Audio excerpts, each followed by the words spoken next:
Eu sou a substância. Eu venho da eternidade. Estou em todo lugar. De mim se formam os universos. Sou escondida pelo Estado, pelas religiões e o mercado. Eu sou a realidade.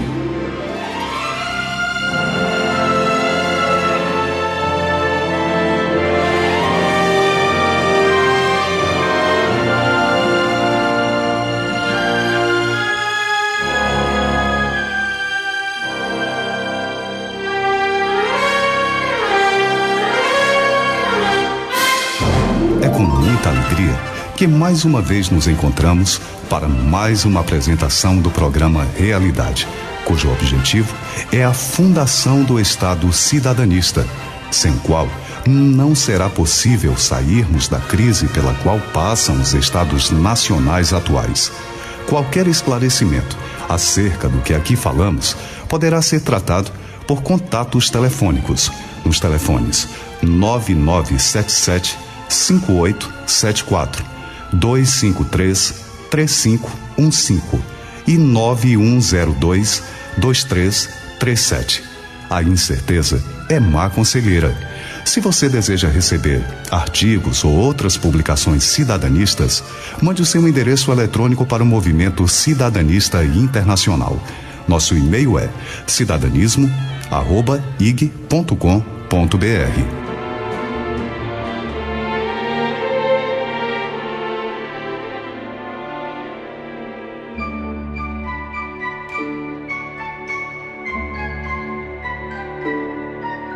O programa Realidade tem a apresentação de Luiz Carlos, a participação especial do Dr. Jorge Acário, a produção, coordenação e direção de Socorro Marques, a sonoplastia de Geniel Almeida e a operação de Rodrigo Soares.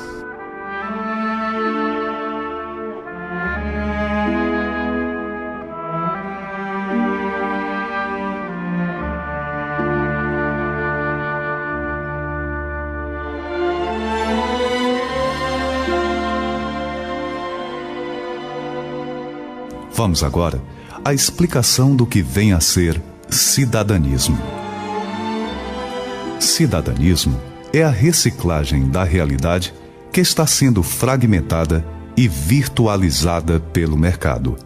É sua unificação e despojamento dos elementos supérfluos e fantasiosos para formar o Estado cidadanista, através da economia localizada que tem base em suas premissas, e da formação do eleitor cidadão pelas escolas cidadanistas a serem criadas pelas legiões cidadanistas.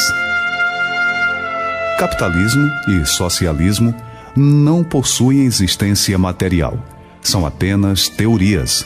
Um negando a existência do mercado como devorador das economias dos estados nacionais e o outro denunciando. A realidade é composta da naturalidade e da artificialidade do mercado que a está consumindo, ou seja, virtualizando-a. O mercado é uma entidade viva, cujo metabolismo decorre do consumismo, que nada mais é do que o narcotismo ou embriaguez das sociedades para acalmar os excessivos desejos materiais decorrentes da falta de espiritualidade de que é portadora. O mercado, proveniente e mantido pelo consumismo e aplicação financeira nos mais diversos papéis da economia globalizada, é um monstro constituído por uma rede hierarquizada de bancos centrais e comerciais privados com autorização de emitir moeda e franquear outras instituições privadas nesta especialidade, que provém e controla a base monetária mundial e é integrado ao sistema produtivo, financeiro e cambial internacional das nações por um circuito eletrônico digitalizado e onlineizado, que tem vida autônoma, decorrente de sua alimentação parasitária pela referida emissão e compra de papéis e venda de produtos de altíssima liquidez e servir de meio para depósito do dinheiro proveniente da exploração da prostituição, jogo, loterias, drogas e corrupção. Ele está absorvendo as realidades econômicas, sociais, culturais e espirituais dos povos e nações através de sua economia virtual, trazida pela globalização. Sem o cidadanizo, perecerá a humanidade e, em seguida, o próprio mercado, que não pode existir sem ela. O mercado é o causador da doença da realidade, que está causando a violência, a destruição dos estados nacionais e impedindo o exercício da ética e da cidadania. O cidadanismo é o tratamento.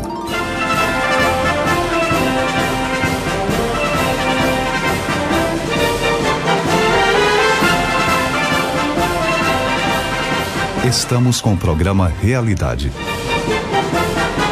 Vamos agora ao tema de hoje, que será um momento de verdade para o povo brasileiro. O momento pelo qual passa o país não deixa para trás o medo da guerra no mundo. Dá a todos uma brutal sensação de fracasso e impotência. Para onde vamos e como estamos? O que falta fazer? Com o salário mínimo de R$ 240 e a inflação subindo paralelamente ao desemprego, o brasileiro vai viver de que forma? Tendo que pagar aluguel, fazendo supermercado e pagando escola para os filhos. Acreditar em quem mais? Esta é a triste situação da população que acreditou ingenuamente que a questão brasileira era só mudança de governo, passando fome, sem saúde, porque o que vemos pela mídia hoje é um país e mesmo um estado com sua população sem saúde primária, secundária e terciária. O povo morrendo pela falta de remédios, de médicos e leitos hospitalares.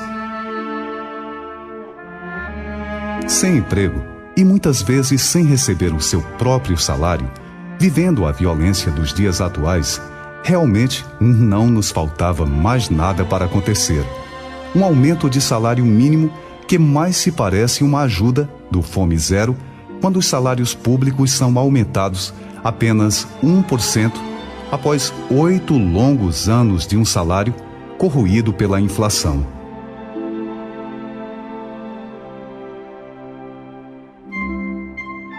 O Brasil está sem dinheiro, não pode repassar aumento de salários para o funcionalismo. Enquanto isso, o brasileiro comum não entende que com o dólar baixo e o risco país com controle acessível, possa existir inflação.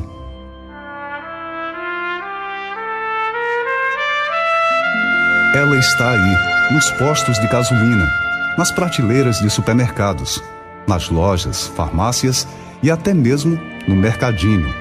Aonde existe o esquema de vendas, já não funciona como antes. O modelo vigente, com pagamentos em 30, 60 e 90 dias, era usado apenas para vendas em atacado e não no varejo, como já vimos.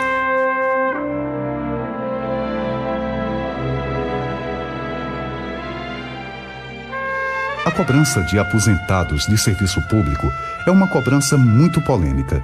O ministro da Previdência acha que a cobrança faz parte de uma proposta e equilibrada que atinge apenas 6% dos trabalhadores do país, ou seja, dirigida para o setor público.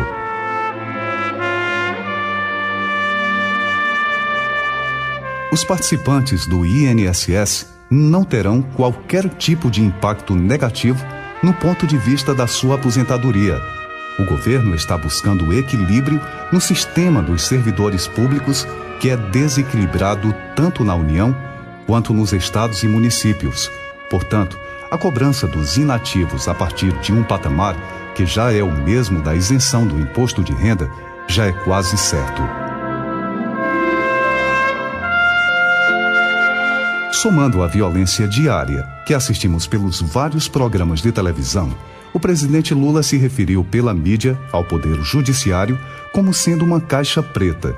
O presidente afirmar que é a favor da reforma do Poder Judiciário e defender o controle externo do poder. Para o presidente Lula, o crime organizado tem braços na política, no judiciário, na polícia e entre os empresários. Estaríamos, portanto, praticando a justiça?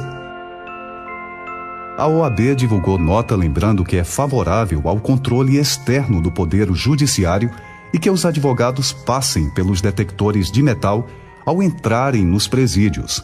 Entretanto, considerou que o presidente errou em generalizar as suas acusações. O porta-voz do Planalto, André Singer, veio a público, tentou amenizar a situação, afirmando que o presidente respeita a justiça, mas considera legítimo o debate sobre a reforma e o controle externo do Poder Judiciário. Reafirmou a intenção do governo de criar a Secretaria da Reforma do Judiciário, com âmbito na Secretaria da Justiça. O ministro da Justiça, Márcio Tomás Bastos, indicou em março último o advogado Sérgio Renor para o secretário da Reforma do Judiciário, mas a secretaria não começou a funcionar porque a nomeação não foi aprovada pela Presidência da República. Não deixa de ser um atraso, um retrocesso, porque o governo tem 4 anos e são muitas as mudanças que o atual governo do PT quer fazer. O presidente avançou o sinal da separação e harmonia entre os 3 poderes. A generalização das críticas atinge o judiciário como um todo. No Brasil, há caixas pretas no setor do judiciário, no executivo e no legislativo.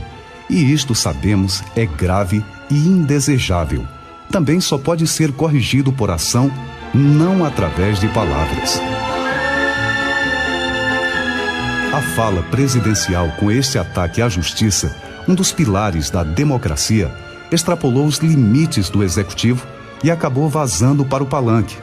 É um atrito desnecessário, não resolve nada, no momento em que o diálogo entre os 3 poderes é essencial para o avanço de reformas que o Brasil tanto necessita. As declarações do presidente Luiz Inácio Lula da Silva tiveram reações fortes e imediatas. Marcos Aurélio Melo, presidente do Supremo Tribunal Federal, STF, divulgou uma nota em que diz que Lula prestou um desserviço ao país e que o Poder Judiciário está perplexo diante do episódio. Também quem se sentiu incomodado com o pronunciamento de Lula foi o presidente do Tribunal Superior do Trabalho, o ministro Francisco Fausto. Relatou que o presidente disse a respeito do judiciário não combina com o que eles pensam. O presidente da Ordem dos Advogados do Brasil, Rubens Zacobrato, lembrou que as declarações do presidente Lula agrediram a Constituição, que prevê a harmonia entre os poderes. Na medida que generalizou, ele praticou um ato de não cortesia ou não harmonia entre os poderes e que pode causar uma situação extremamente difícil.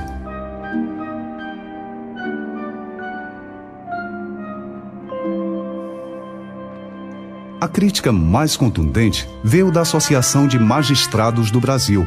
Em uma nota, o presidente Cláudio Maciel disse que discurso de palanque não é compatível com discurso de presidente da República e que o presidente Lula deveria respeitar os outros poderes. No Palácio do Planalto, a resposta, até agora, foi o silêncio.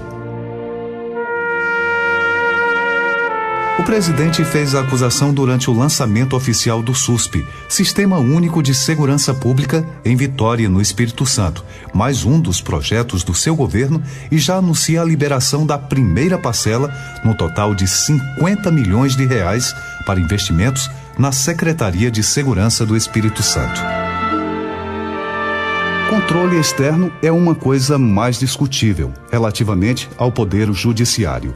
O dia que isto acontecer, estará ferida uma cláusula pétrea da Constituição Federal, que é a harmonia entre os poderes, mas respeitando a independência de ambos